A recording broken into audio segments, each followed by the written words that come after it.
घोषणा पत्र को लेकर आपने तमाम बातें कही, लेकिन सवाल यह कि जनता आप पर एतबार कैसे करे। किसी जमाने में आप अखिलेश यादव के खिलाफ थे, योगी जी के साथ थे, आप ओवैसी जी के साथ रहे, अब अखिलेश यादव जी के लिए वोट मांग रहे हैं। कैसे लोग आप पर भरोसा करें कि और आपके कहने पर उसे वोट दे दें जिसके लिए आप कह रहे हैं? देखिए, उत्तर प्रदेश की जनता इतिहास देखा है। एक समय था जब कांग्रेस की सरकार थी, बाबा साहब डॉक्टर अंबेडकर जी ने पिछड़े दलित अल्पसंख्यक के अधिकार के लिए जब कांग्रेस के सामने प्रस्ताव रखा तो कांग्रेस ने इनकार कर दिया, तो बाबा साहब डॉक्टर अंबेडकर ने इस्तीफा दे दिया। तो बाबा साहब डॉक्टर अंबेडकर पर देश की जनता ने विश्वास किया, पिछड़े दलित वंचित समाज के लोगों ने विश्वास किया। उसी तरह ओम प्रकाश राजभर ने जो मुद्दे आपके सामने मैंने गिनाया अपने घोषणा पत्र का, इन्हीं चीज़ों को लेकर के मैं भारतीय जनता पार्टी के पास गया था।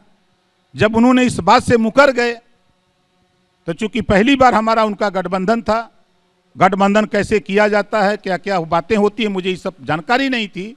मैं सीधा साधा व्यक्ति और मैं बात हुई, हम तैयार हो गए। अब वो यूज एंड थ्रो वाली नीति अपना करके, जो अंग्रेजों की नीति थी, उस नीति से हमको इस्तेमाल किया, इस्तेमाल करके फेंक दिए। तो हम भी उनको जब देख लिया कि ये वंचित पिछड़े दलित अल्पसंख्यक के दुश्मन बन गए। सीधा उदाहरण मैं आपको अभी एक नजीर दे दूं, आप उठा के देखिए, 18 कमिश्नरी है, कहाँ हिस्सेदारी है? आप उठा करके देखिए। पिछला बड़ा आरोप लगाते थे, हम मंचों पे भी रहते थे, हमारे अमित शाह जी या योगी जी भाषण देते थे कि समाजवादी पार्टी में जातिवाद होता था। उस समय तो वो 8 डीएम थे, इस समय योगी जी की सरकार में 20 डीएम राजपूत हैं। क्या ये जातिवाद नहीं है? उस समय तो 8 पे चिल्ला रहे थे, 20 पे क्यों नहीं चिल्लाते हो? तो ये जो पालिया बदलते हैं सिर्फ इन्हीं मुद्दों के लिए बदलते हैं या अपने राजनीतिक वजूद को बचाए रखने के लिए? नहीं, हम गरीबों को हक दिलाने के लिए अच्छा। पहली बार गया था, इसी नाते वहां बिना शर्त समर्थन हमने दे दिया था। और यहां पहले तय हो गया, जब बिल्ली गर्म दूध पीते समय जल जाती है ना, तब माठा फूक फूक के पीती है। तो हमने पहले तय किया कि तय कर लो, जातिवार जनगणना होगी कि नहीं। हम तो 6 महीने के लिए कह रहे थे, उन्होंने 3 महीने का हमको कहा। हमने कहा कि गरीब आज बिजली का बिल नहीं दे पा रहा है, और मैं भारतीय जनता पार्टी के मुख्यमंत्री उत्तर प्रदेश के और गृह मंत्री देश से कहता रह गया, नहीं माने। आपकी क्या ओपिनियन है? उन्होंने कहा कि हम 300 यूनिट बिजली हम उत्तर प्रदेश में सबको फ्री में देंगे। पहले तय हो गया, गरीबों का इलाज हम फ्री में करेंगे। उन्होंने कहा कि हम एक समान अनिवार्य और फ्री शिक्षा लागू करेंगे। सर, मैं पूछना चाहता हूँ, आजकल हर नेताओं के सपने में कोई भगवान आ रहा है या कोई आ रहा है, आपके सपने में कौन आ रहा है? हमारे मुख्यमंत्री माननीय योगी आदित्यनाथ जी ने जब मध्य प्रदेश में कहा कि हनुमान जी दलित हैं, तो हम हनुमान जी के वंशज हैं। क्योंकि मैं इस बात को क्यों कह रहा हूँ, आज भी हम गांव के रहने वाले हैं। जब छोटे छोटे बच्चे राजभर बिरादरी के झगड़ा करते हैं तो बुजुर्ग कहते हैं कि जाय दई भर बानर हैं। तो शंकर भगवान के वंशज हैं ना, हनुमान जी पुत्र हैं, तो हम शंकर भगवान के पुजारी हैं।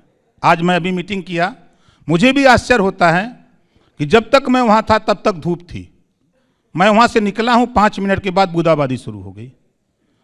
तो लोगों ने कहा कि नेताजी ऐसा क्यों? हमके सब माया ऊपर वाले की है, भोलेनाथ जी की। संजय त्रिपाठी आपसे कुछ पूछना चाह रहे हैं, सवाल। 2 सवाल हैं राजभर जी मेरे। पहला तो ये है कि आप अपने हर भाषण में कई सारी पिछड़ी जातियों का नाम लेते हो और कहते हैं कि इनको हमें आगे बढ़ाना है और इनकी दिक्कतों को दूर करना है, लेकिन जिस पार्टी के साथ समझौता करके आप चुनाव लड़ने जा रहे हैं, उस पर एक जाति विशेष को प्रश्रय देने का, आगे बढ़ाने का आरोप हमेशा से लगता रहा है। इस दिक्कत को कैसे दुरुस्त करेंगे? दूसरा सवाल ये है कि चुनाव के बाद में अगर आपका जो गठबंधन है समाजवादी पार्टी के साथ में, अगर कुछ कोर कसर रह जाती है तो किसके साथ समझौता हो सकता है? कौन नंबर 1 चॉइस होगा? ओवैसी होंगी, प्रियंका गांधी होंगी या मायावती? देखिए, जो पहला आरोप था ये भारतीय जनता पार्टी की रची रचाई कहानी थी। आज हम आपको प्रमाण दे रहे हैं। उत्तर प्रदेश में समाजवादी पार्टी की सरकार थी तो 6 डीएम यादव थे। आज भारतीय जनता पार्टी की सरकार है, उत्तर प्रदेश में 20 डीएम 21 एसपी ठाकुर हैं। इसको कोई नहीं बोल सकता, किसी की हिम्मत नहीं है कि कोई बोल दे। क्या ये जातिवाद नहीं है? आज के तारीख में 69,000 शिक्षक भर्ती, 68,500 की बात करें, पिछड़े दलित का हिस्सा किसने लूटा? योगी जी ने लूटा। 16 पेपर कराया विभिन्न विभागों का। पेपर लीक क्यों कराया? हिस्सा लूटने के लिए कराया। इनको कोई नहीं कहेगा, चूंकि सरकार में है। एक पत्रकार दिखा दिया, देश का चौथा स्तंभ होता है, सरकार को आईना दिखाता है। एक मिर्जापुर का पत्रकार खाली इतना दिखा दिया बेचारा कि मिड डे मील योजना में नमक और रोटी खिलाई जा रही है, जेल भेजवा दिया योगी जी ने। यही है आपका अहंकार, यही हिटलरशाही है। आपको तो वो कहा कि यहाँ गड़बड़ी हो रही, इसको ठीक कर लीजिए, आप उसको ठीक कर दिए, सैकड़ों पत्रकार को ठीक कर दिए। और दूसरा आपने सवाल किया, अगर मगर लेकिन काम बिगाड़े 3, अगर मगर लेकिन कोई नहीं है। जैसे एक नारा लगता है ना, कोई नहीं है टक्कर में। समाजवादी पार्टी भागीदारी संकल्प मोर्चा पूर्ण बहुमत की सरकार बनाने जा रहा है।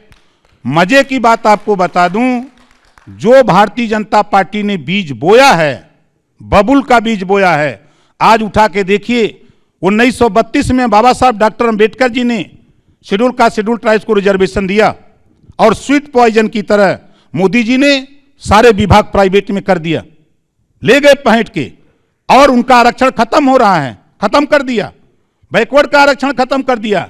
जिनका आरक्षण खत्म किया, जो पढ़े लिखे लोग हैं, चाहे वो शेड्यूल कास्ट शेड्यूल ट्राइब्स के हों, चाहे बैकवर्ड के हों, ये लोग मन बना चुके हैं कि अब हम लोगों को बसपा नहीं, भाजपा नहीं, अब हम लोगों को बीजेपी को हराने के लिए सिर्फ एक पार्टी बची है, जो सुहेलदेव भारतीय समाज पार्टी और समाजवादी पार्टी के साथ हम लोग खड़े होंगे।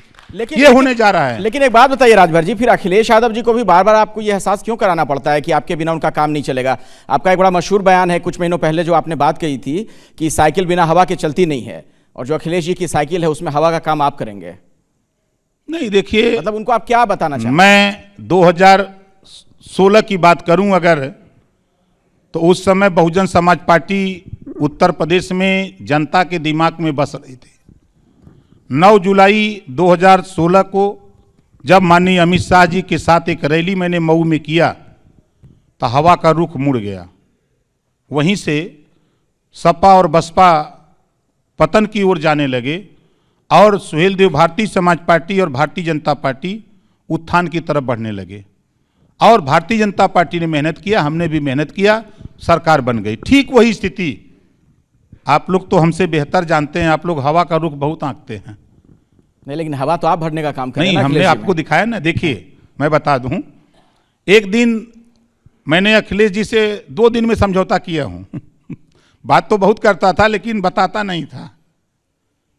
एक दिन मैंने अपनी फोटो अखिलेश जी से बात करके 2 फोटो हमने कहा कि शेयर किया जाए 5 मिनट के अंतर पर, उसके बाद समझ में आ जाएगा कि क्या होने वाला है। देश का कोई स्मार्टफोन नहीं था कि जिस पे हमारी फोटो और अखिलेश जी की न गई हो। उस फोटो ने प्रदेश में कह दिया कि अब सरकार बन जाएगी। मतलब मिडास टच में है, मिडास टच आप में, मतलब जिसको टच कर दें आप सोना बना देते हैं, यही कहना चाह रहे हैं ना आप? हम 27 अक्टूबर को रैली किए मऊ में। हाँ। और उस रैली ने पूरे देश में भूचाल पैदा कर दिया। उसी दिन से लोग मान गए कि अब अखिलेश जी को ओम प्रकाश राजभर कुर्सी पर बैठाई के मानेगा। चलिए, अरविंद जयतिलक जी आपसे सवाल पूछना चाह रहे हैं, सीनियर जर्नलिस्ट हैं। राजभर जी, अभी मैं पूर्वांचल के तकरीबन 5-6 जिलों के लोगों से मिला, विशेष रूप से जो दलित हैं, ओबीसी के लोग हैं। तो उन्होंने कहा कि ओम प्रकाश राजभर जो है पूर्वांचल के कर्पूरी ठाकुर हैं।